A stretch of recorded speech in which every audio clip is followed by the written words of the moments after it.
مقامات محلی در جوزجان از پیوستن یک گروه 14 نفری طالبان و جنگجویان داعش خبر می‌دهند.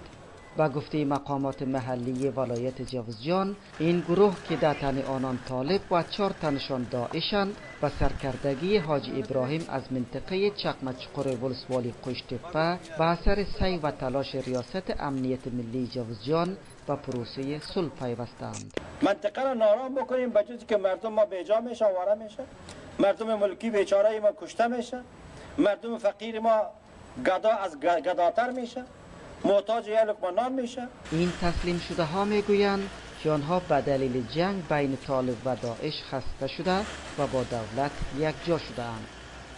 ما طالبان رفتیم که کردارش دیدیم جنگ یک بر دیگر مسلمان یک بر دیگر جنگ میکرد.